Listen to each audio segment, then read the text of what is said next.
అఖండ 2 తాండవం blast roar ఇప్పుడే చూశాను. ఇది ఎలా ఉందంటే సేమ్ అలాగనే ఉంది. బోయపాటి బాలయ్య బాబు గారి కాంబినేషన్ ఎలా ఉంటుందో సేమ్ అలాగనే ఉంది. Same action sequence, same dialogues, same sounding.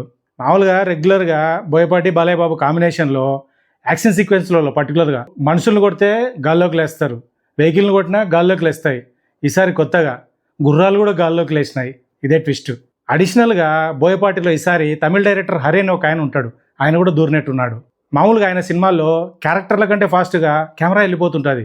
దీంట్లో కూడా ఒక షాట్ ఉంది, వెహికల్ రౌండ్గా తిరిగేది. అలా వెహికల్ రౌండ్గా తిరుగుతుంటే కెమెరా రౌండ్గా తిరుగుతుంది. నాకు టక్కున హరిగారే గుర్తొచ్చినారు. ఇంకా తమన్ బ్రో సౌండింగ్ ఏంటి బ్రో, తుప్పుపట్టిన డ్రమ్స్ అన్నీ మళ్ళీ తీసుకొచ్చినట్టున్నావుగా.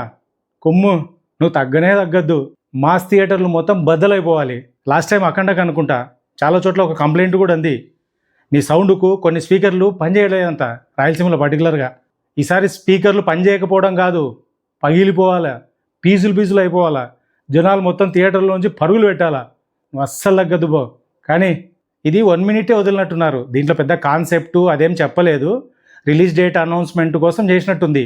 ఇంతకుముందు వచ్చిన టీజర్లో సీనియర్ బాలయ్య, ఇప్పుడు junior Balayya. So character introductions అంతే. దీంట్లో జూనియర్ బాలయ్య ఒక డైలాగ్ చెప్తున్నాడు, సౌండ్ కంట్రోల్లో పెట్టుకో, ఏ సౌండ్కు నవ్వుతానో ఏ సౌండ్కు నరుకుతానో తెలియదు కొడక, నీ ఊహకు కూడా అందదు అంటున్నాడు.